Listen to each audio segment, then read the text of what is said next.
여러분 안녕하세요. 상식을 만들어가는 정치화법 변준환입니다. 정말 오랜만에 원격 수업으로 여러분들을 찾아가는 것 같아요. 그죠? 작년에는 정말 자주 원격 수업을 찍었는데 처음으로 정치화법은 개학 후에 이렇게 선생님 온라인으로 수업을 찍게 되었습니다. 자, 우리 지난주에 여러분들이랑 처음으로 교과서 내용 가지고 진도 나갔었어요. 그죠? 그때 배웠던 내용들 잠깐만 개요 정리하고 우리 새롭게 진도 나가보도록 하겠습니다. 자, 선생님 칠판에 썼던 구조 기억하라고 했었죠. 자, 맨 처음으로 우리가 첫 단원에 들어와서 이 정치와 법의 개념을 공부했었습니다. 그래서 선생님이 정치의 의미, 좁은 의미, 넓은 의미 그림으로 그려서 설명을 했었고 갈등을 해결해 나가는 그 정치가 수행하는 기능 3가지 정도로 이쪽에 정리를 했었어요. 그리고 나서 우리 이제 법으로 넘어와서 법 공부했었죠. 법의 의미, 우리가 지켜야 하는 사회 규범 중에서 강제력을 가진 것이라고 정리했었고요. 그러한 법은 위계를 가지고 있다. 그래서 위계성을 법의 특징으로 공부했었습니다. 그리고 마지막으로 우리 법의 이념, 즉 법이 추구하는 가치가 무엇인가에 대해서 3가지로 정리를 했었죠. 정의, 한목적성, 그리고 법적 안정성까지. 우리 이렇게 정리를 해서 이제 정치의 의미 그리고 법의 의미를 마무리 지었어요. 그리고 두 번째 소단원으로 넘어와서 자 이제 의미는 알았으니까 정치 파트에서 우리가 현재 살아가고 있는 정치 체제가 뭘까? 그 정치 체제를 공부해보자 라고 이야기했었죠. 그래서 민주주의라는 개념을 처음으로 공부를 했습니다. 그래서 민주주의가 어떤 의미를 갖는지 어원을 가지고 학습을 했고요. 이 민주주의가 다양한 모습을 가지고 있는데 그 다양한 모습을 역사적인 흐름 속에서 공부해보자 라고 이야기를 했어요.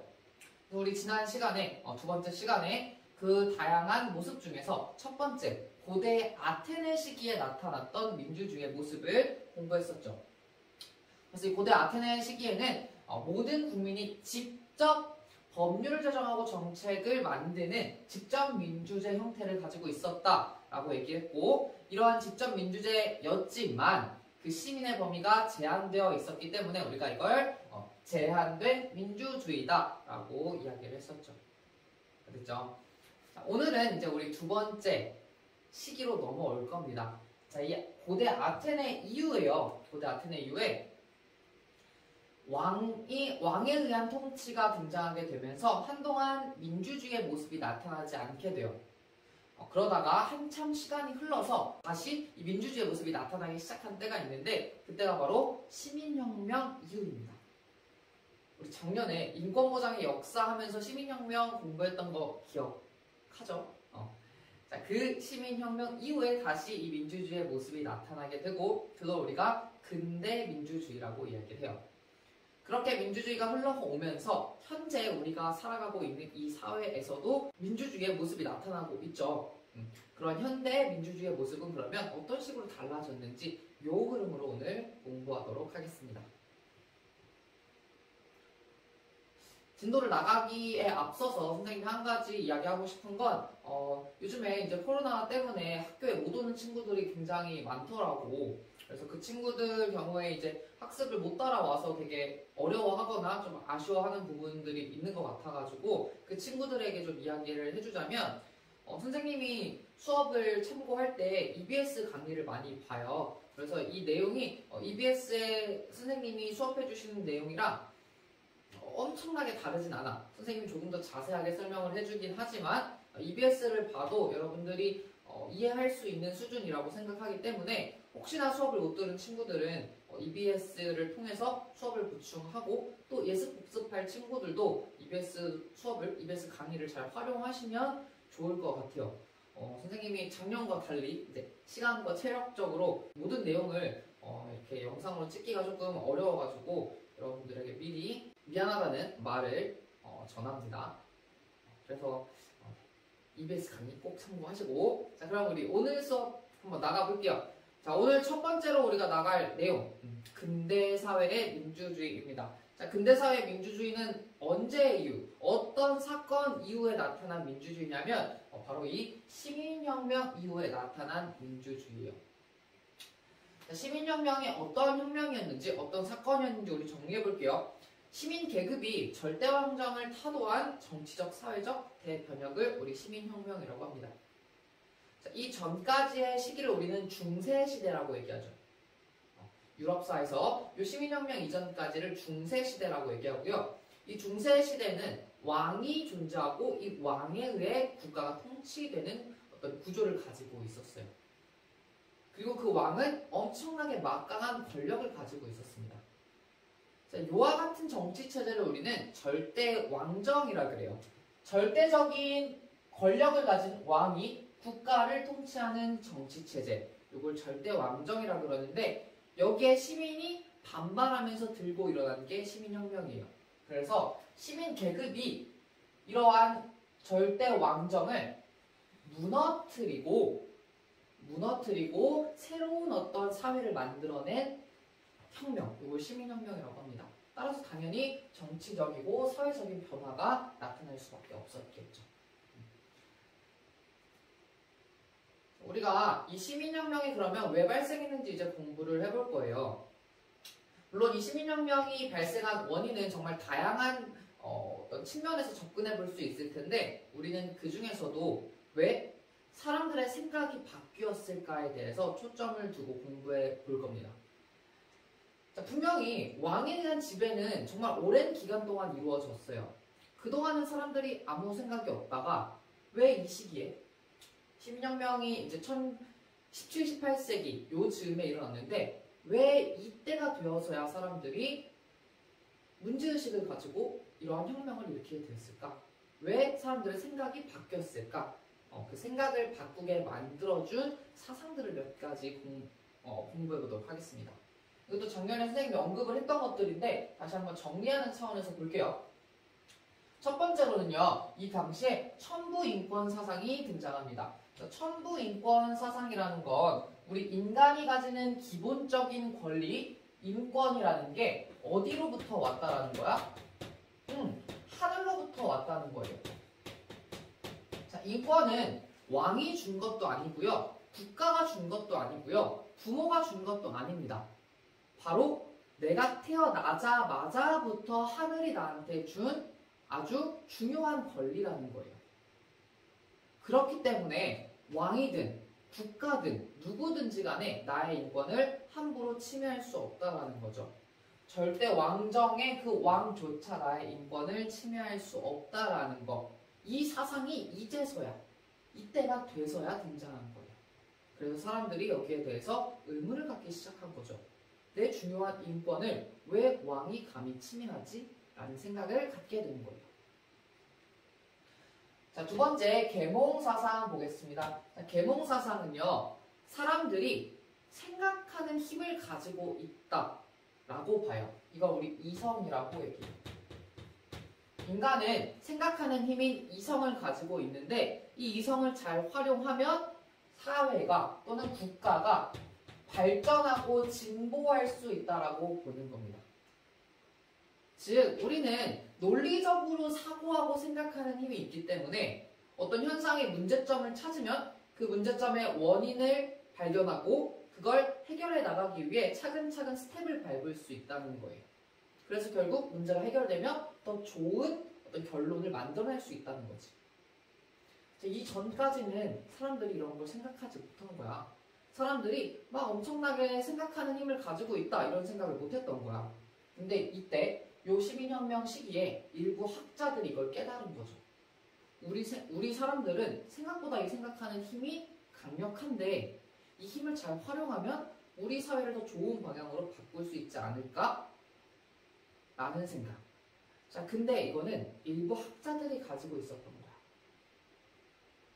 여전히 많은 사람들은요, 그런 생각을 하지 않았어요. 그냥 하루하루를 살아가는 사람들이 대다수였어. 자, 그래서 우리 이 계몽사상의 몽자가 꿈몽자예요. 꿈. 꿈꾸고 잠자면서 생각하고 있지 않은 사람들. 자, 그 사람들에게 생각하는 힘이 있다라고 일깨워준 게 바로 이 계몽사상입니다. 꿈에서 깨워준 사상이 계몽사상이에요. 그래서 사람들한테 여러분들은 생각하는 힘이 있습니다. 그 생각하는 힘을 잘 활용합시다. 자, 지금 우리가 살아가고 있는 이 사회가 과연 문제가 없을까요? 문제가 있다면 어떻게 해결해야 될까요? 우리가 한번 스스로 생각하고 그 해결 방안을 찾아봅시다. 라는 식의 어떤 깨우침을 준 게 이 계몽사상이라는 거지. 그래서 사람들이 드디어 이 절대왕정에 대한 문제점을 고민해보고 그 문제점에 대한 해결책으로 이 시민혁명을 일으켰다라고 우리가 정리할 수 있습니다. 됐죠? 자, 그럼 이제 마지막 거 볼게요. 마지막 사상적 배경은 조금 중요해서 선생님이 이렇게 빈칸을 쳐봤어. 같이 일단 적어봅시다. 사회계약설이에요.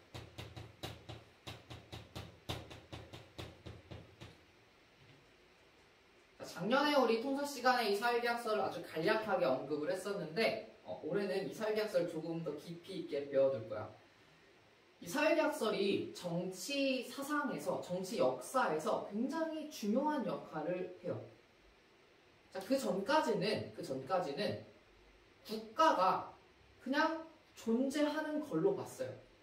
국가는 개인과 관계없이 그냥 존재하는 걸로 봤어. 근데 이 사회계약서로 인해서 사람들이 드디어 이 국가의 성립에 기여한 게 나라는 거, 개인이라는 거, 이 국가를 살아가고 있는 우리라는 거를 깨닫게 해준 사상이에요. 자, 그래서 우리 사회계약설이 그만큼 중요하기 때문에 조금 더 깊이 있게 한번 공부해 보도록 하겠습니다. 자, 우선 사회계약설의 뜻부터 보도록 할게요. 사회계약설이라 하면 간단하게 이야기했을 때 이렇게 정리할 수 있어요. 자, 사회계약설, 이 사회 또는 이 국가라는 게 그냥 단순히 뿅 존재하는 게 아니라, 그냥 어느 순간 존재하는 게 아니라 누가 만든 거야? 그 국가를 살아가고 있는 사람들이 만든 거예요. 사람들이 직접 국가를 만들었어. 근데 뭐를 통해? 계약을 통해. 사람들이 서로 약속을 맺고 계약을 맺어서 그제서야 국가가 만들어졌다라고 보는 게 사회계약설입니다. 그러면 왜 사람들이 하필 약속을 맺고 계약을 맺어서 국가를 만들었을까? 그건 개인의 자연권을 보장하기 위해서야 라고 주장합니다. 개인의 자연권이라는 건 법이나 국가가 없어도 보장되어야 하는 너무너무 중요한 권리. 우리가 인권의 특징 중에 하나를 자연권이라고 얘기해요. 그러니까 아주 자연적으로, 태어나자마자부터 자연적으로 주어지는 이 중요한 권리를 보장하기 위해서, 보호하기 위해서. 그래서 사람들이 계약을 맺자는 거지. 계약을 맺어서 국가를 만들면 그 국가 안에서 우리의 자연권이 조금 더 쉽게 보장되지 않을까라고 생각했다는 거야. 이해돼요? 자, 이게 사회계약설의 아주 간단한 한 문장으로 정리를 한 거고, 사실 사회계약설은 여러 학자들이 주장했고 그 학자들마다 그 내용이 조금씩 달라요. 기본적으로 모든 학자가 사람들이 국가를 만들었다는 거, 그리고 그 국가를 만든 이유는 사람들이 가진 자연권을 보장하기 위한 거라는 건 다 동의를 해요. 그 주장은 다 동일해. 근데 그 구체적인 내용이 달라요. 이 계약의 내용은 어떨까? 그리고 인간에게 가장 중요한 그 자연권, 그 중요한 권리는 무엇일까?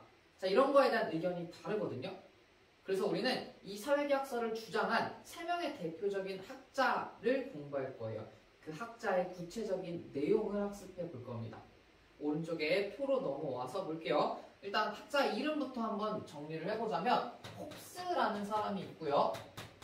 그 다음에 로크라는 사람이 있고요. 루소라는 사람이 있어요. 자, 이 3명의 사람이 사회계약설을 어떤 식으로 주장했는지 선생님이랑 표로 한번 조금 심도 있게 공부해 보도록 하겠습니다. 자, 우리가 각 학자의 주장을 5가지 어떤 카테고리로 공부를 해볼 거야. 어떤 카테고리냐면 첫 번째로 인간의 본성은 뭘까? 인간은 본래 어떤 특성을 가지고 있을까? 인간이란 어떤 존재일까에 대해서 세 명의 학자의 시선이 달라요. 세 명의 학자가 주장하는 내용이 달라요. 자, 두 번째로 국가나 법이 없을 때 이 본성을 가진 인간은 어떤 상태를 만들어낼까? 자, 그걸 우리 자연 상태라 그래요. 자연 상태는 국가랑 법이 없는 상태야. 그런 국가랑 법이 없을 때 이 인간의 본성대로 살아간다면 어떤 결과가 나타날까? 어떤 상황이 나타날까? 자, 여기에 대해서도 당연히 학자들의 의견이 갈리겠죠. 왜냐면 본성을 다르게 보니까. 자, 그러면 이러한 자연 상태에서 인간에게 가장 중요한, 너무나도 중요해서 자연스럽게 보장되어야 하는 권리를 이 학자들은 뭘로 봤을까? 그걸 자연권이라고 하죠. 자연권에 대한 내용도 살펴보도록 하겠습니다. 자, 그리고 나서 이 자연권을 보장하기 위해 사람들이 계약을 맺게 되는데 그 계약의 내용이 구체적으로 어떤지 우리 사회계약의 내용을 살펴볼 겁니다. 그리고 이렇게 사회계약을 맺어서 만들어낸 국가, 계약을 통해 만들어낸 국가가 어떤 식으로 실제 운영되는지 그 사람들이 생각하는 정치 사상, 정치의 모습은 어때야 되는지 정리하면서 마무리 짓도록 하겠습니다. 됐죠? 자, 그러면 우리 홉스부터 차근차근 가볼게요. 자, 홉스는 일단 개인의 본성, 인간의 본성을 뭘로 보냐면 자기 보존을 추구하는 사람이라고 봐요. 자기 보존을 추구하는 존재라고 봐요. 말이 조금 어려운데 자기 보존이라는 건 결국 스스로를 보존하는 거야. 스스로를 보호하고 스스로가 계속 살아갈 수 있게 하는 거야. 즉 우리가 우리의 생명을 보호하고 우리의 생명을 가지고 살아갈 수 있기를 그걸 추구하는 것을 이 인간의 본성이라고 봐요. 이해돼요? 그죠? 우리도 사실 그러잖아. 뭔가 사람들이 이렇게 우리한테 폭력을 행사하려고 할 때 본능적으로 어떤 살아남기 위한 방어 액션을 취하죠. 그런 식의 자기 보존을 추구하는 게 우리가 태어나자마자부터 어떤 가지고 있는 특징이다라고 홉스는 봅니다. 그런 인간이 법이나 국가가 없을 때 어떤 상황을 만들어낼까? 자, 홉스는요, 만인의 투쟁 상태가 나타난다라고 봐요.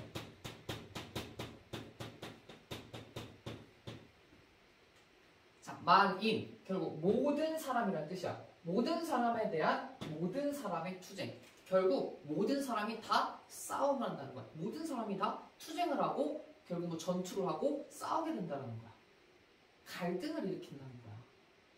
왜? 내가 먼저 다른 사람을 없애지 않으면 다른 사람이 나의 보존, 나의 자기 보존을 해칠 수 있거든.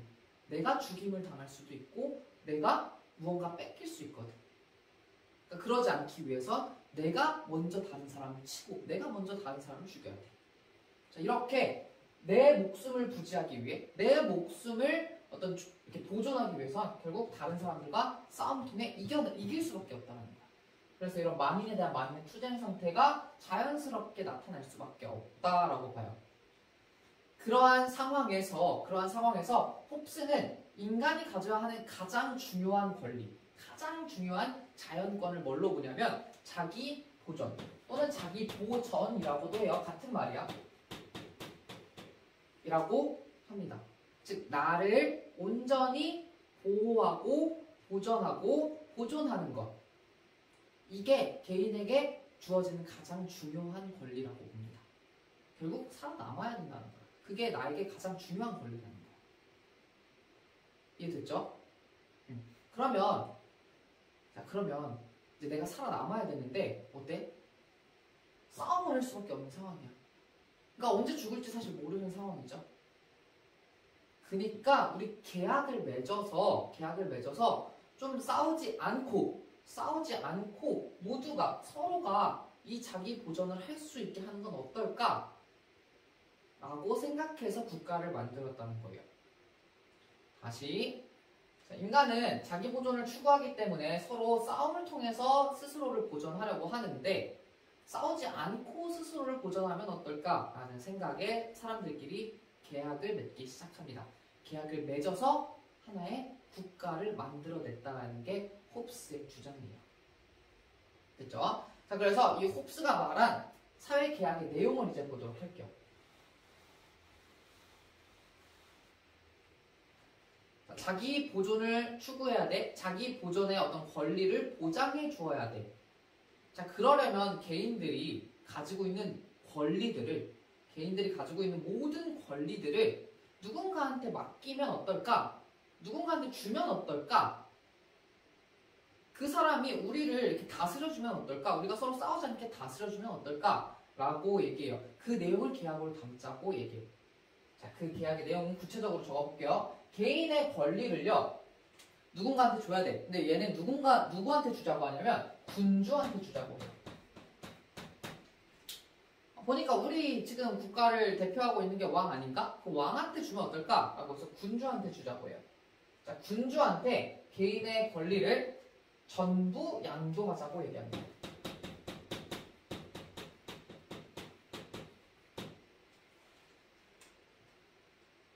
우리가 가진 모든 권리를 저 왕한테 주고 그 왕에 의해 우리 국가를 통치되게 하면 어떨까? 그러면 괜찮지 않을까? 우리가 싸워서 뭔가 누군가 다른 사람의 자기 보존을 해친다면 그 왕이 나서서 이걸 제재해주고 처벌해주면 되잖아. 그럼 우리가 조금 더 안심하고 살아갈 수 있잖아. 라고 주장해요. 자, 이해되나요? 개인의 권리를 그래서 군주한테 전부 양도하는 걸 계약의 내용으로 삼자. 그래서 이 왕에 의해서 우리의 자기 보존을 이렇게 보장받자라고 얘기하는 거야. 자, 그러니까 개인의 모든 권리가 왕한테 갔어.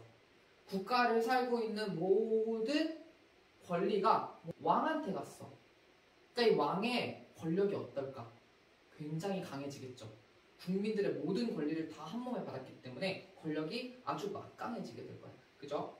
그래서 이때 나타난 정치 사상, 이 홉스의 주장대로 나타난 정치 사상이 뭐냐면 절대 군주제입니다.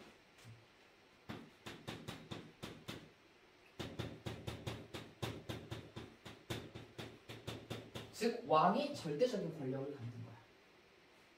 근데 이전과 달라요. 이전의 왕은 그냥 왕이야. 우리가 태어났을 때부터 저 왕은 존재했어. 그냥 나는 왕의 지배를 받는 사람이야. 라고 했었는데 이 홉스가 말하는 절대군주제는요. 이 왕한테 권한을 준 거, 왕한테 권력을 준 건 우리라는 거. 그게 이전과 달라진 부분이에요. 자, 왕이 이제 절대적인 권력을 가졌죠. 왕이 이제 절대적인 권력을 가졌기 때문에 그 왕이 국가의 어떤 주인으로서 행사하게 됩니다. 자, 왕이 국가의 주인인 어떤 권력을 가지고 있는 거예요. 이걸 우리가 뭐라 그러냐면 군주 주권론이라고 얘기해요. 군주 주권론. 왕이 국가의 주인인 권력을 가지고 있다. 국가의 주인인 권리를 가지고 있다. 이걸 우리가 줄여서 군주 주권론이라 그래. 왜? 사람들이 자신의 모든 권리를 왕한테 줘버렸으니까. 우리 목숨 유지하면서 살아갈 수 있게 해달라고, 자기 보존의 어떤 욕구를 충족시키면서 살아갈 수 있게 해달라고 왕한테 모든 권리를 줘버렸으니까 그 왕이 이제 주인이 되는 거죠. 그걸 우리 군주 주권론이라고 합니다. 홉스 됐나요? 홉스 됐어요? 자, 최초로 사회계약서를 주장한 학자가 바로 이 홉스입니다. 자, 홉스 다음으로 나타난 우리 로크 보도록 할게요.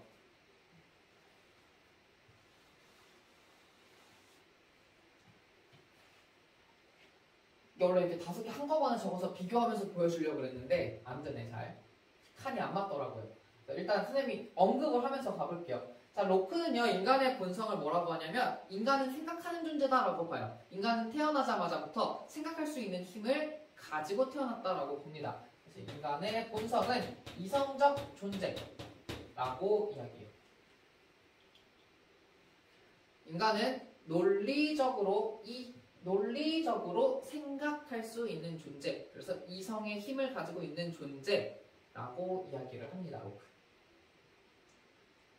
자, 그래서 이 로크가 보기에 이러한 사람들이 살아간다면 법이랑 국가가 없을 때 어떤 결과가 나올까라고 고민을 해봤을 때 이런 답이 나온 거예요. 인간은 이성적이야. 논리적으로 생각할 수 있어. 그럼 사람들끼리 어떤 문제가 있으면 논리적인 대화를 통해서 평화롭게 해결해 나갈 수 있겠네. 그래서 이성적인 사람들끼리 모였을 때 자연 상태, 법이랑 국가가 없어도 사람들은 평화롭게 지낼 수 있어. 라고 주장해요. 근데 생각해 보니까 이성적으로 대화하는 과정에서 사람들이 실수하지는 않을까? 실수를 할 수도 있을 것 같은데? 라는 부분까지 로크는 고려합니다. 우리도 생각해봐. 선생님이랑 학생이랑 또는 친구들끼리 대화하다가 대화로 문제를 막 해결해 나가는 과정에서 예를 들어 누군가 거짓말을 했어. 또는 누군가 감정적으로 갑자기 이렇게 흥분을 해요.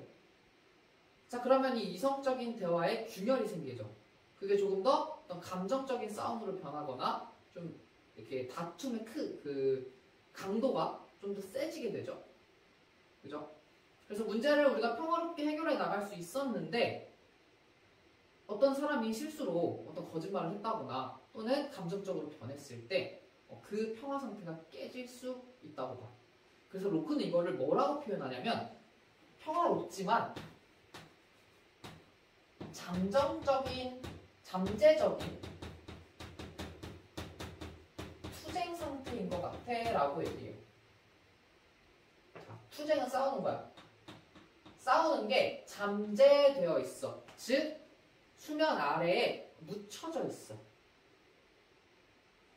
겉보기에는 평화롭지만 밑에 이 투쟁이 숨겨져 있는 거야.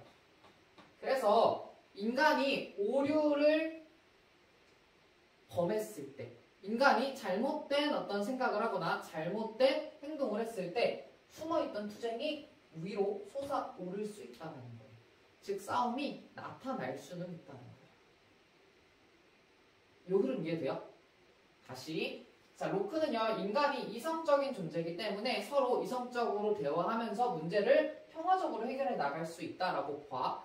하지만 인간은 오류 가능성을 가지고 있어요. 언제든지 이 생각에 오류가 있을 수 있고요. 생각에 흠이 있을 수 있어.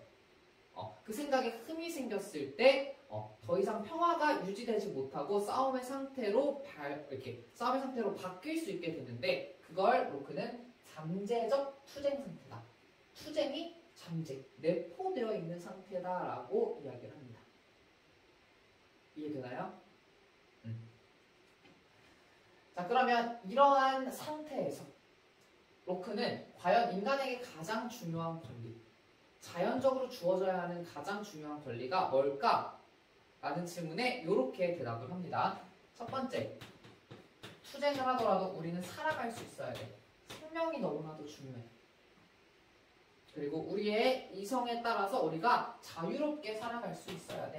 자유를 중시해요. 자, 그 다음에 이성에 따라 내가 생각하는 방식대로 내가 열심히 노력해서 살면서 얻게 되는 것들, 내가 얻게 되는 재산, 내가 얻게 되는 소득, 내가 얻게 되는 물건들은 내 거야. 내 거인 권리를 좀 보장해줘. 라는 재산권을 강조합니다. 개인의 재산을 개인의 것으로 인정해주는 재산권을 이 로크는 너무나도 중요한 권리로 봐요. 됐나요? 자, 여기 됐어요, 여기. 자, 그러면 이제 우리 로크가 이 상태에서 계약을 어떤 내용으로 맺는지 볼 거야. 자, 잠재적 투쟁이 내포되어 있기 때문에 사람들이 싸울 수 있잖아. 그 싸움을 막기 위해, 그러면서 이 생명 자유 재산권을 보장하기 위해 어떤 식의 내용으로 계약을 맺으면 좋을까?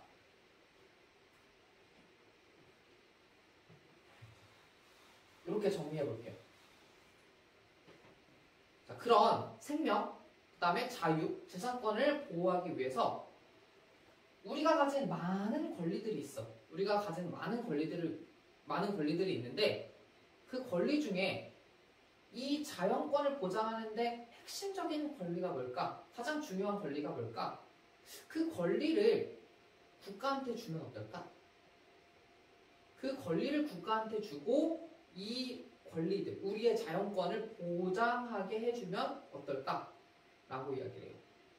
즉, 내가 가진 모든 권리, 인간이 가진 그 모든 권리를 국가한테 주는 게 아니라 몇 개만, 자연권을 보장할 수 있는 수준에서 몇 개만 주자는 거야. 즉, 개인의 권리 중에 일부만 양도해 주자. 일부만 국가한테 주자. 라고 이야기를 해요. 이해돼요? 자, 우리 홉스 같은 경우는요, 내가 살아남기 위해 자기 보존을 위해 개인의 권리를 군주한테 전부 양도했었잖아. 전부. 왕이 각각의 생명들을 보존해주기 위해 국민은 모든 권리를 다 양도했어야 돼. 다 줬어야 돼. 근데 럭크는요, 그게 아니고 우리의 자연권을 보장하기 위해선 개인이 가진 권리 중에 일부분만 국가한테 주자. 이렇게 얘기해요. 그러면 그 일부, 그 개인의 권리 중에 일부가 어떤 게 있냐면 첫 번째는 이 자연권을 보장하는 과정에서 사람들이 잘못한다면 그게 잘못인지 아닌지 판단해주는 권리, 판단하는 권리, 판단권이에요.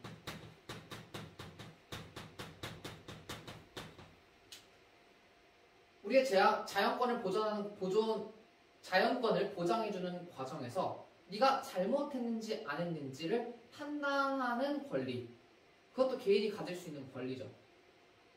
그 다음에 그 판단에 따라서 잘못된 사람을 처벌할 수 있는 권리, 처벌권. 자, 이것만 국가한테 주자는 거야. 왜냐면 얘네는 주지 않고 개개인이 어떤 행사하게 되면 오히려 더 큰 싸움으로 나타날 수 있겠죠. 서로 틀렸다고 얘기할 수 있잖아. 그치? 그러니까 얘는 국가한테 주자. 그래서 이 권리를 가진 국가의 기관을 만들자. 그래서 판단할 수 있는 권리는 국가의 입법부를 만들어서 이 입법부한테 주자. 즉, 누가 틀렸는지 아닌지 판단해줄 기준으로서 법을 만드는 입법부가 이 판단권을 갖게 하자. 라고 주장해요.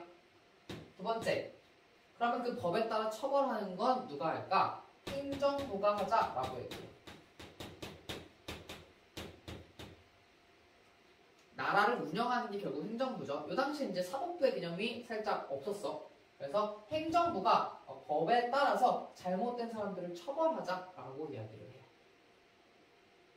됐나요? 자, 여기까지 됐어요? 권리 중에 일부인 판단권과 처벌권만을 국가한테 주는데 그걸 받게 되는 국가의 기관은 입법부와 행정부라는 거. 자, 그러면 요 계약의 내용에 따라 나타나는 정치 사상 보겠습니다. 자, 일단 국가가 권력을 가지게 된 건 맞는데 그 국가 권력이 지금 몇 개로 쪼개져 있는 거야? 두 개의 개인 권리를 받았으니까 두 개로 쪼개져 있죠. 국가의 권력을 두 개로 쪼개서 가져가는 거, 이거 우리 권력 분립이라고 얘기하잖아. 근데 두 개로 쪼갰기 때문에 우리 얘를 이권 분립이라고 얘기해요. 이권 분립.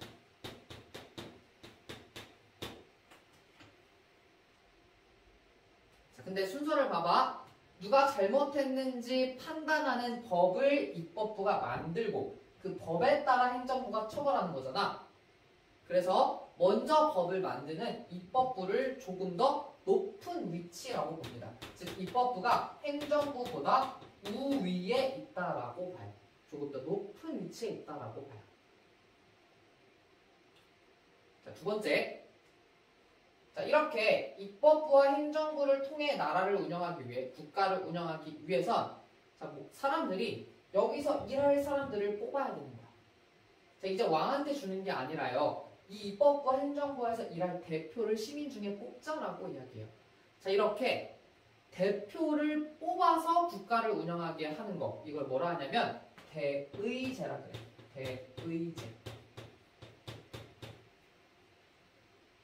말 그대로 대표를 뽑아서 국가에 관련된 내용을 의논하게, 의견을 나누도록 하는 제도, 그걸 대의제라고 얘기합니다. 됐나요? 됐어요? 자, 세 번째, 결국 이 대표를 뽑아주는 사람이 필요한 거잖아. 이 지금 제도 안에서는 대의제가 제대로 구성되기 위해서는요, 이 대표를 뽑아주는 사람들이 중요해요. 누가 대표가 될지 몰라. 그 대표가 누가 되는지는 결국 국민들이 직접 결정하는 거야. 그치? 그래서 국가의 주인, 대표를 통해 국가를 운영할 수 있게 만들어주는 그 주인은 국민이라는 인식이 생겨요. 그걸 우리가 국민 주권론이라고 얘기합니다.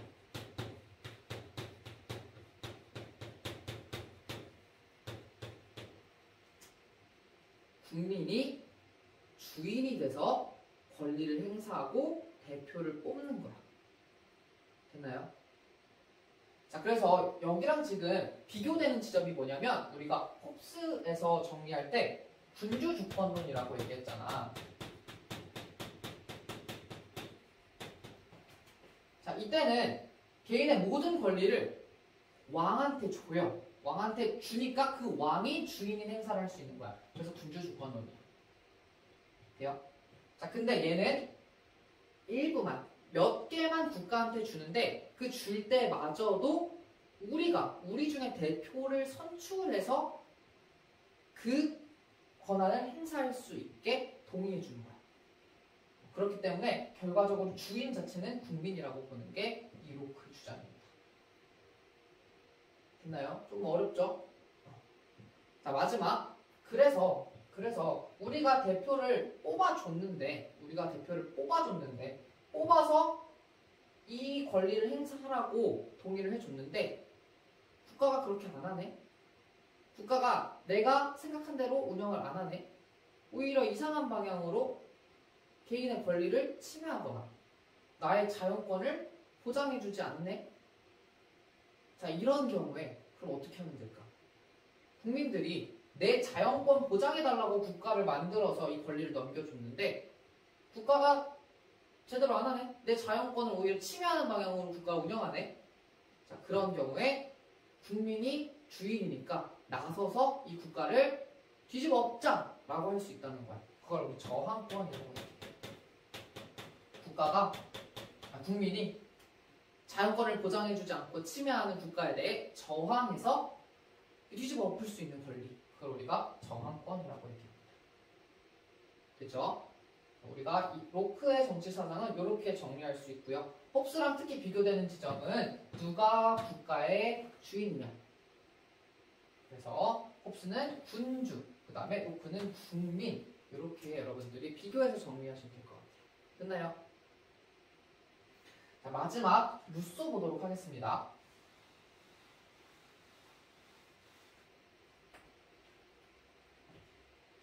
자, 루소도 일단 인간의 본성부터 볼게요. 과연 인간은 어떤 존재인가에 대해서 루소는 이렇게 이야기를 해요. 홉스와 마찬가지로 사람은 자기 보존을 추구하는 존재야. 스스로 살아남기 위해 노력하는 존재지. 그래서 이기적으로 살아남는 거 인간의 본성이 맞아 라고 얘기해요. 근데 과연 그런 특징만 있을까? 살아남기 위해서만 노력하는 존재일까? 아니야. 왠지 인간은 다른 사람들과 함께 살아가면서 그들에 대한 동정심을 가지고 있는 존재인 것 같아 라고 봐요. 그래서 타인에 대한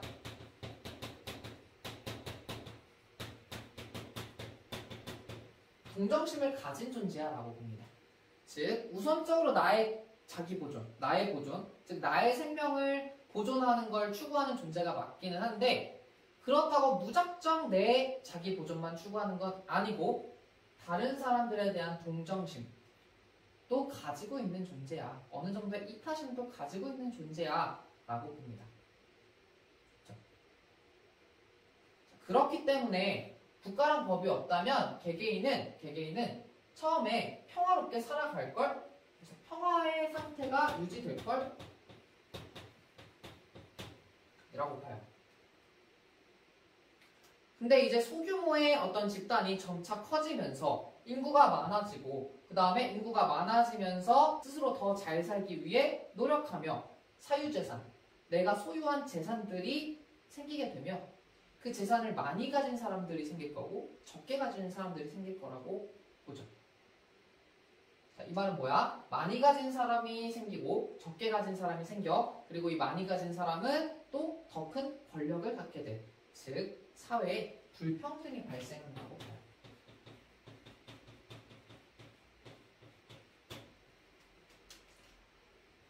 다시 자기 보존을 추구하긴 하지만 타인에 대한 동정심이 있기 때문에 우리 인간은 자연 상태에서 초반에는 평화 상태를 유지할 수 있어. 하지만 그 집단이 커지고 인구가 많아지면서 자신들의 어떤 더 잘 살기 위한 자기 보존 추구에 의해 나의 재산이 생기게 되면 더 많이 갖게 되는 사람이 있고 더 적게 가지게 되는 사람이 나타날 수밖에 없지. 그러면 더 많이 가진 사람이 더 많은 권력을 가져가게 되며 불평등 상태가 결국에 나타나게 될 거다라고 주장한 게 바로 이 루소입니다. 그럼 루소는 이러한 상태에서 개인에게 가장 중요한 권리가 뭘까라고 했을 때 일단 자유. 결국 자유롭게 살아가는 거 너무 중요해. 근데 너무나도 심한 불평등이 있다면 자유롭게 살아가는 것조차 어렵지 않을까? 그래서 평등이라는 권리도 강조합니다. 자, 루소는 자유롭게 살아가는 걸 중시하지만 결국 평등의 어떤 권리가 보장되어야 자유롭게 살아갈 수 있다고 보기 때문에 이 평등도 자연권의 내용으로 포함을 시킵니다. 됐나요? 자, 그러면 이러한 상태에서 개인들이 이 자유와 평등을 보장하기 위해 어떤 계약을 맺는지 볼게요. 자, 루소는 이런 중요한 자연권을 보장하기 위해서 개개인이 가진, 국민들이 가진 자신의 권리를 국가한테 넘겨주지, 별도의 국가한테 넘겨줄 필요가 없다고 봐요. 굳이 넘겨줄 필요가 없다고 봐. 그걸 뭐라고 하냐면 개인의 권리를 양도할 수 없다. 즉 양도가 불가능하다라고 봐요. 그러니까 이건 홉스 로크랑 비교해서 이해하는 게 좋아요. 자, 홉스랑 로크는요, 자연권을 보장하기 위해서 국가에 그 자연권을 보장해주는 어떤 대신 보장해주는 존재가 있죠. 홉스는 그게 왕이고요. 로크는 그게 대표자였어. 입법부와 행정부에서 일하는 대표자들이었어. 그죠? 근데 루소는요, 그렇게 개인들이 계약을 맺은 다음에 그 자연권을 보장해주기 위한 별도의 사람이 필요하다. 그 사람들한테 우리의 권리를 양도해줘야 된다. 라고 보는 게 아니라 국가를 만들기 위해 계약을 맺은 국민들이 자기 스스로 직접 그 자연권을 보장해야 된다라고 봐요. 국민들이 직접 국가에서 자신들이 그 계약을 통해 만들어낸 국가에서 이 자연권을 보존해야 된다. 자연권을 보장해야 된다라고 봐요. 이게 무슨 소리야? 자, 국가라는 걸 국민들이 계약을 통해 만들었잖아. 그치? 그럼 여기에 별도의 대표 또는 별도의 왕이 필요 없이 국민들이 결국 그 국가의 모든 일을 함께 운영함으로써 자신들의 자연권을 보장하자는 거야. 돼요? 대표나 왕이 없이 계약을 맺은 국민들이 스스로 자신들의 자연권을 보장하자고 보는 거예요. 자, 요 말이 이해가 돼야 돼요. 요 말이. 자, 그러려면 어떻게 해야 될까? 자, 이 국가를 살아가고 있는 국민들이 서로의 계약을 통해서 국가를 만들어냈어. 그리고 이 국가 내에서 스스로의 자연권을 스스로가 보장해야 돼. 그러면 이 사람도 이 사람의 자유와 평등이 중요하고 이 사람도 이 사람의 자유와 평등이 중요해. 이 모든 사람의 자유와 평등을 이 각각의 개인이 보장하려면 어떻게 해야 될까? 나의 이익만 추구하면 되겠니? 자, 이 사람이 나의 자유와 평등만 추구하게 되면 이 사람의 자유와 평등 보장해줄 수 있을까? 없겠죠? 즉 모든 국민이 함께 모여서 우리의 자연권을 보장해 주려면 이 모든 개개인이 국가의 전체 이익을 고려해야 된다고 봐. 나만의 이익이 아니라 다른 사람들과 함께 살아가는 이 국가 전체의 이익을 고려해야 이 모든 사람들의 자유와 평등이 보장된다고 보는 거야. 그걸 루소는 뭐라고 얘기하냐면 그렇게 나만이 아니라 이 국가 전체를 고려하는 걸 뭐라 그러냐면 일반 의지라고 그랬어. 루소는 그걸 일반 의지라고 표현을 한 거야. 그러니까 결국 일반 의지의 뜻은 뭘 추구하는 거야? 우리 모두가 중요한 거야. 공공선이 중요해. 우리가 함께 살아가는 사회가 바람직한 방향으로 나아가는 게 중요해. 다른 말로 우리 전체 사회의 이익이 중요해. 공익이 중요해. 그걸 추구하는 걸 일반 의지라고 해. 결국 모든 국민이 공익을 생각하면서 모든 국민이 우리 국가의 바람직한 방향을 생각하면서 국가를 운영하는 것. 그게 사회계약의 내용이라고 하는 거야.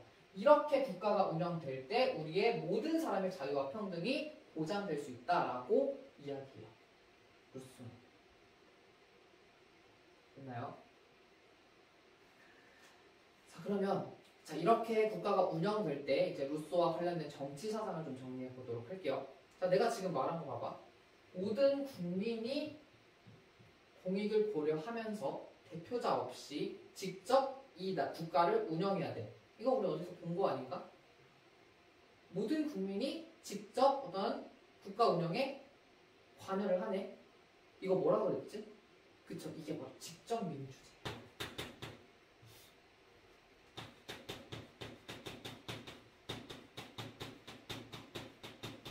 자, 국민들이 직접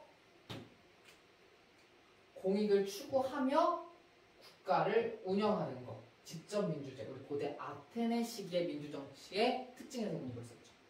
그래서 이 루소의 계약 내용에 따르면 직접 민주제라는 어떤 정치 사상이 도출될 수 있습니다.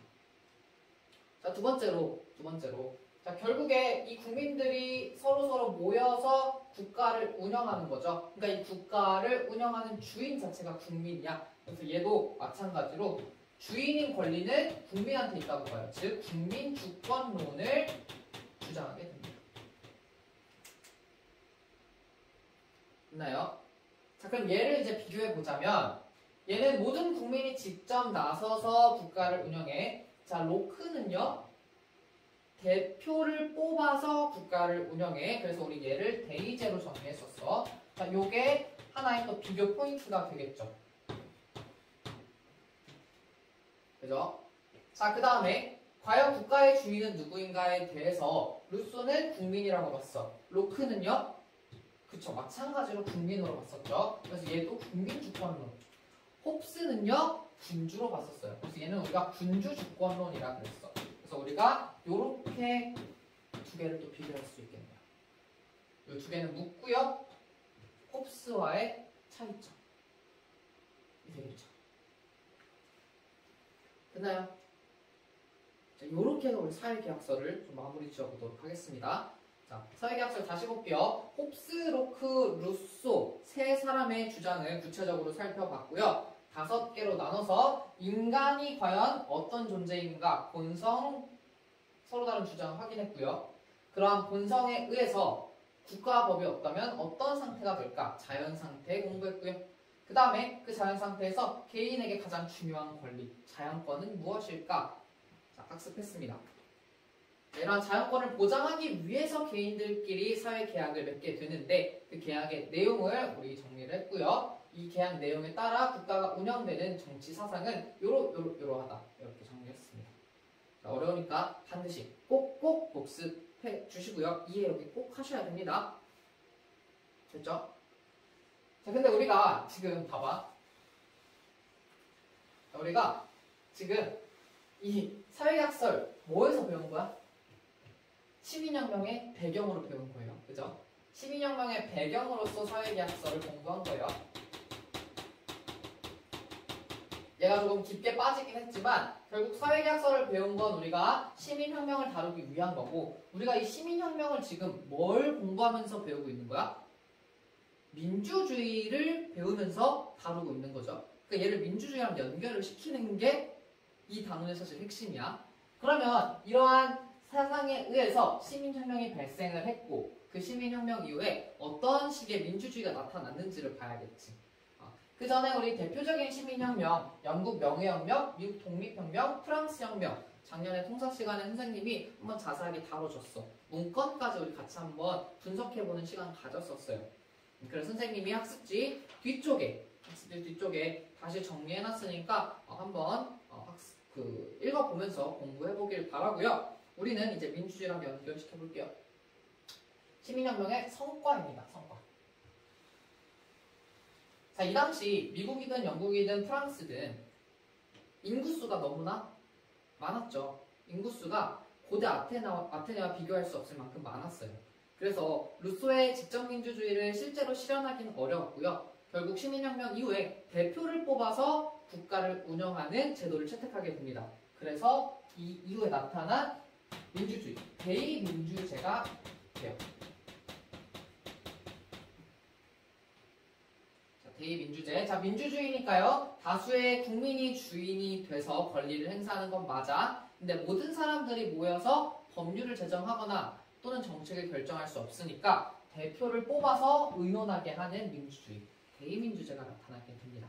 즉, 시민이 대표자를 선출하는 과정을 거치게 되는 거죠.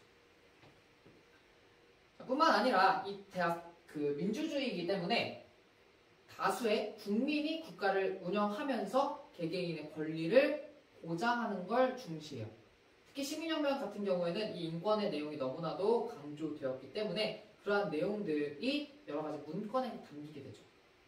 특히 인간의 존엄성이라든지 자유, 평등과 같은 가치들을 강조하게 되는데 이게 실제로 많은 민주주의 국가에서 나타나는 공통적인 특징 그리고 민주주의 국가를 뒷받침하기 위한 가치가 됩니다.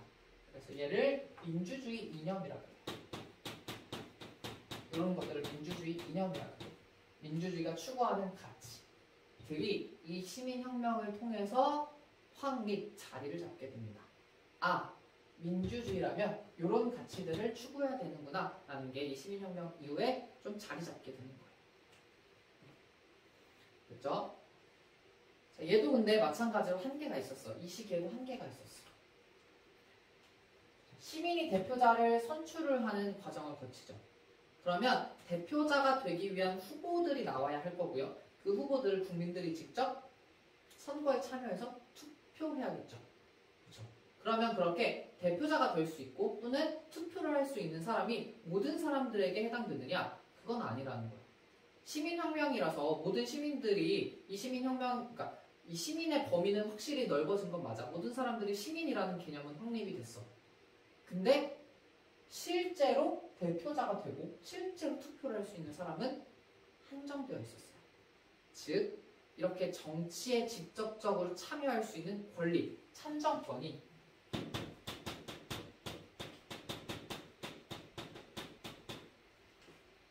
특정 사람들에게 제한되어 있었습니다. 다시 정치에 참여할 수 있는 권리가 특정 사람들에게 한정되어 있었는데 누구한테 한정되어 있었냐면 백인, 부르주아 남성에게만 한정되어 있었어요. 부르주아는 그 당시에 이제 자본을 가지고 있던 조금 재력을 가지고 있던 사람들을 부르주아라고 하죠. 그러면 이 참정권을 갖지 못했던 사람들이 누가 있을까? 첫 번째, 부르주아가 아닌 사람, 자본을 갖지 못하고 일을 해야 되는 사람, 노동을 해야 되는 사람, 노동자. 자, 두 번째, 남성이 아닌 사람, 여성. 세 번째, 백인이 아닌 사람, 흑인. 자, 이 사람들의 참정권이 보장되지 못했어요. 자, 그래서 시간이 지나면서 이 사람들이 이제 목소리를 내기 시작하는 거예요. 우리도 정치에 참여하고 싶어. 우리한테도 투표할 수 있는 권리 줘. 우리도 대표자 될래? 라는 목소리를 점차 확대해 나가기 시작해요. 그래서 이 사람들이 참정권 확대 운동을 일으키게 됩니다.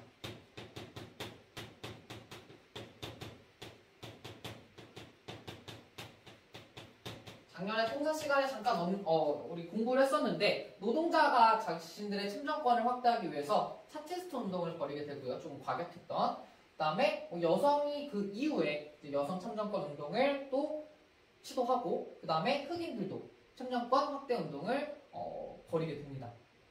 자, 그러면서 점차 참정권이 실제 확대되기 시작했겠죠. 노동자들의 참정권이 보장된 후에 그 다음 또 여성들도 참정권을 갖게 되고 그 이후에 흑인들까지 참정권을 점차 갖게 돼요. 자, 그러면서 이 근대사회가 점차 현대사회로 넘어오게 됩니다. 자, 자연스럽게 현대사회로 넘어가 볼게요. 자, 이렇게 참정권 확대 운동이 발생을 하면서 참정권이 확대가 됐고요. 결국 모든 사람들한테 참정권이 확대되면서 보통선거가 확립되게 돼요. 보통선거가 확립되게 돼요. 보통선거가 뭐냐면 일정 연령 이상에게 일정 연령이 지난 모든 사람들에게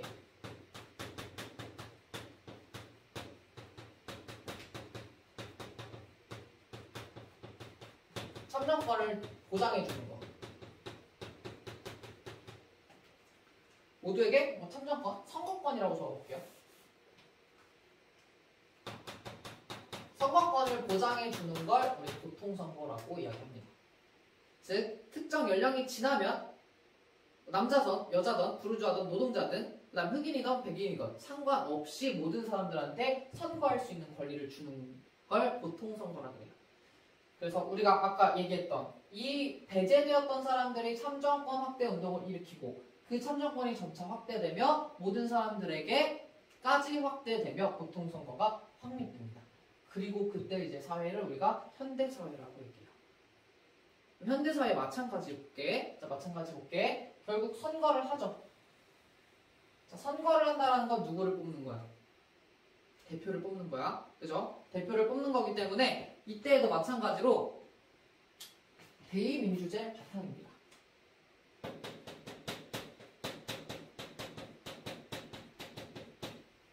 대표를 뽑는 과정이 있기 때문에 민주주의긴 민주주의인데 대의민주주의예요. 근대와 마찬가지로 대의민주제야. 자, 근데 이 대의민주제를 오랜 시간 하다 보니까 문제점이 있네라는 걸 발견하게 돼요. 그러니까 대표를 뽑아서 국가를 운영하게 하는 제도에 문제점이 있다는 걸 찾아내게 된다는 거예요. 어떤 문제점이 있냐면요. 첫 번째로 자, 내가 국민들이 국가의 주인인 국민이 대표를 뽑았어. 근데 이 대표가 뽑히고 나서 국민을 위하지 않네. 뭔가 국민들의 이익을 막 이렇게 대표할 것처럼 이야기를 했는데 뽑아놓고 나니까 자기의 이익만 추구하고 오히려 국민의 이익을 제대로 보장해주지 않네. 이런 문제가 자주 나타났다는 거야. 자, 어떻게 정리할 거냐면요. 대표가 국민의 의사를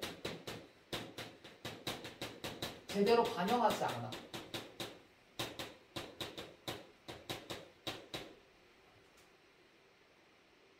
우리가 원하는 건 이건데 대표가 다른 방향의 뭔가 법을 만들고 다른 방향의 정책을 결정해. 이런 일들이 왜 이렇게 많이 일어날까? 첫 번째 문제점. 두 번째, 국민들 입장에서 대표를 뽑고 대표가 국가를 운영하게 하니까 대표가 국가를 운영하는 거에 의해서 결국 내가 정치에 관심을 덜 갖게 돼요. 어차피 대표가 법을 만들어 줄 테니까. 어차피 대표가 정책을 결정할 테니까. 내가 뭔가 직접 나서서 정책 결정하고 법 만드는 거 아니잖아. 그러니까 뭐 정치 크게 관심 가질 필요 없는 것 같은데? 라는 사람들이 많아지게 된다는 거야. 자, 우리가 이렇게 정치에 관심이 없어지는 걸 정치적 무관심이라고 하죠. 대의민주제가 지속되다 보니까 국민들이 정치에 더 이상 관심을 갖지 않게 되는 경우가 많아지는 거야. 자, 그래서 이런 문제점들을 해결하기 위한 방안들을 현대사회에서 고민하게 됩니다. 이렇게 되니까 뭔가 국가가 우리가 생각했던 바람직한 민주주의의 모습으로 가지 않는 것 같아요. 그래서 다시 어떤 부분들을 좀 수정하거나 어떤 부분들을 도입하면 이 문제점들을 해결할 수 있을까? 자, 이걸 고민하게 되고요. 그거에 대한 답이 바로 직접 민주주의 요소예요. 직접 민주 정치 요소를 도입합니다. 자, 직접 민주제도, 직접 민주정치가 뭐였어? 국민들이 직접 어떤 정책을 결정할 수 있는 게 직접 민주정치였잖아. 근데 우리가 모든 상황에 대해서 현대사회에 직접 민주주의로 어떤 의사를 표현할 수는 없어요. 그때도 얘기했듯이 한국만 해도 큰 나라가 아닌데 인구 5천만 명이 모든 법을 만들 때, 모든 정책을 결정할 때 한 자리에 모인다? 불가능이죠. 불가능이야. 그래서 대표를 뽑은 건데 그러다 보니까 사람들이 너무 관심을 안 가지고 그 다음에 대표가 우리의 의사에 반한 어떤 정책을 결정하기도 해. 자, 그러면 어떤 일부분에 대해서는 그러면 국민들이 직접 결정할 수 있는 어떤 장치들을 만들자. 장치들을 집어넣자라고 해요. 그걸 직접 민주정치 요소라고 합니다. 국민이 직접 정책을 결정할 수 있는 장치들인 거예요. 한 3가지 정도가 있는데요. 모두 우리나라에 있는 건 아니고 이따가 볼 텐데 우리나라에는 한 가지만 있고요. 이제 전 세계적으로 현재 민주주의 국가들에서 직접 민주주의와 가까운 제도들을 3가지로 정리를 하는 거야. 첫 번째는요, 국민투표제입니다.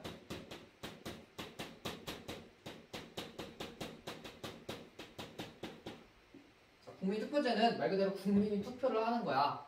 자, 대표를 뽑는 거에 대해서만 투표를 하는 게 아니라요. 국가를 실제로 운영하는 정책을 만드는데도 국민이 투표를 할 수 있게 하자는 거야. 근데 너무 많은 정책을 국민투표로 하면 말이 안 되겠죠? 우리 그 맨날 투표를 하러 가야 될 거야. 그치? 그러니까 그건 말이 안 되니까 아주 중요하고, 너무너무 중요하고, 정말 이거는 국민의 투표를 거쳐야만 할 것 같은 아주 적은 수의 사안에 대해서만 국민투표를 하는 건 어떨까?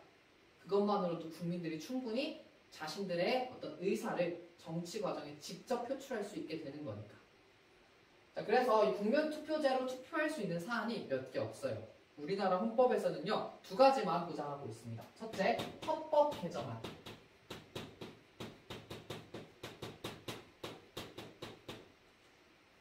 우리나라를 지탱하고 있는 제일 높은 법, 헌법을 만약에 바꾸려고 한다.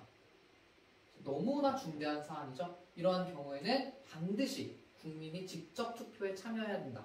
그래서 그 의견에 따라 결정해야 된다라고 이야기를 해요. 자, 2번째. 적어볼게요. 국가 중요 정책.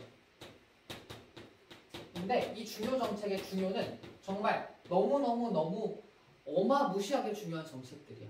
실제로 이 국민투표가 잘 이루어지지는 않아요. 예를 들어 외교나 국방, 통일 이런 것과 관련돼서 국민의 의사를 묻지 않으면 안 될 것들. 자, 그런 경우에 대해서만 우리가 국민투표를 붙일 수 있다라고 얘기해. 예를 들어서 우리 예전에 그러니까 대한민국의 수도를 서울에서 세종으로 옮긴다거나, 자, 이런 경우에 이거 너무 중요하죠. 수도 자체가 옮기는 거, 국가의 상징 자체가 바뀌는 거잖아. 이런 경우에 국민투표를 해야 된다. 이런 식의 이야기도 나왔었고요. 우리나라는 아니지만 영국이 그 유럽 연합이라는 EU가 있는데 그 EU에서 탈퇴를 해야 되는가 말아야 되는가. 자, 유럽 많은 국가들이 서로 연계되어 있기 때문에 외교적으로 너무나도 민감하고 중요한 이슈였어. 이거에 대해서 영국 대표가 단독으로 결정할 게 아니라 국민들의 의사를 충분히 반영하고 국민들이 직접 투표를 결정할 수 있게 하자. 그래서 국민투표를 실제로 영국에서 실시를 했었습니다. 아주 근소한 차이로 탈퇴를 해야 된다. 이런 결론이 나왔었죠. 자, 2번째는요. 국민 소환제입니다.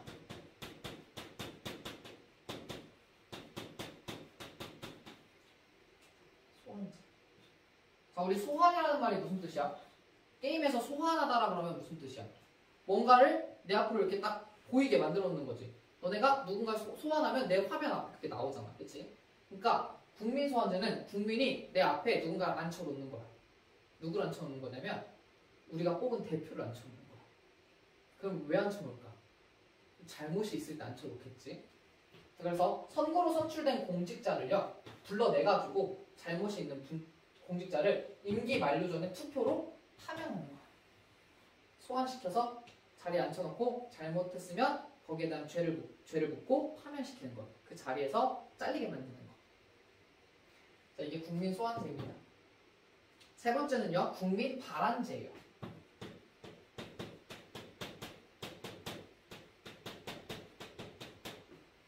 자, 국민 발안제는 무슨 뜻이냐면 발이라는 말이 발의하다 이런 말 많이 쓰는데 내놓는 걸 발이라 그래. 내놔. 뭐를? 안건을 내놔. 근데 뭐에 대한 안건이냐면 법에 대한 안건이야. 그래서 국민이 직접 헌법을 바꾸고 싶을 때 헌법 개정안 이런 식으로 헌법을 개정하고 싶어라는 안건, 계획 또는 법률안 이런 식의 법을 만들고 싶어라는 법률 계획 안건을 직접 국가에 제출하는 거. 이걸 국민 발안제라고 해요. 그러니까 이런 것들이 즉 도입이 된다면 국민들이 더 이상 정치에 무관심하지 않고 나도 진짜 법 만들 수 있네. 내가 뽑은 이 사람 내가 파면시킬 수 있네. 조금 더 직접적으로 정치에 참여할 수 있는 어떤 정치적 효능감이라 그러는데 내가 정치적으로 실제로 어떤 능력을 발휘할 수 있다라는 생각을 갖게 되겠지. 그러면서 이런 문제점이 해결될 수 있지 않을까라는 거죠. 근데 실제로 현재 우리나라에서는요. 국민투표제만 있고요. 국민소환제랑 국민발안제는 우리나라에는 없습니다. 국민소환제, 국민발안제 같은 경우에 미국 일부 주에 있기도 하고요. 특히 국민발안제는 핀란드나 스위스에서 좀 이렇게 부각되는 특징, 요소라고 볼 수 있다고 하네요. 참고로 요거까지 몰라도 되는데 국민투표제는 우리나라 헌법에 보장되어 있지만 현재 이 국민투표를 실시할 수는 없는 상황이에요. 헌법 불합치 결정이 나서 실제로는 수행이 불가능한 상황입니다. 우리 이렇게 해서 민주주의 발전 과정을 정리해봤어요. 상당히 긴 시간이었죠. 간단하게 좀 정리를 해볼까요? 그래서 우리 이제 고대 아테네 정리를 했었고 오늘은 2개밖에 안 했는데 근대 민주주의 사회와 현대 민주주의 사회를 공부했어. 자, 근대 민주주의 사회는 시민혁명 이후에 나타난 민주주의였고요. 이 시민혁명의 발생 배경, 사상적 배경을 우리가 공부를 했었는데 그 중에서도 사회계약서를 중요하게 공부했었죠. 홉스, 로크, 루소로 나눠서. 자, 그렇게 시민혁명이 발생한 이후에 나타난 민주주의, 대의민주제라고 얘기했고요. 하지만 이 안에서 이 참정권, 대표를 선출할 수 있는 참정권은 백인, 부르주아, 남성에게만 제한되어 있었다. 이게 한계였고요. 그래서 참정권 확대 운동이 발생을 했고 그 참정권 확대 운동의 끝에 보통선거가 확립되며 현대 민주주의가 등장하게 됩니다. 자, 이 현대 민주주의 마찬가지로 대표를 뽑는 대의제를 바탕으로 하지만 이 대의제에서 여러 가지 문제점이 나타났기 때문에 이를 보완하기 위한 방안으로 직접 민주정치 요소를 도입했다라고 얘기했고 직접 민주정치 요소는 크게 이렇게 3가지가 있다 정리했었습니다. 됐나요? 어렵죠? 자, 우리 이렇게 현대 우리가 살아가고 있는 정치체제인 민주주의를 공부했어요. 여러분이 생각하기에는 어떤 민주주의가 더 좋은지 또는 현재 우리가 지금 살아가고 있는 이 사회, 우리나라 사회의 민주주의에 문제점이 없는지 어떤 해결책을 제시할 수 있는지 문제점이 있다면 자, 그런 것들을 함께 고민해보면 좋을 것 같습니다.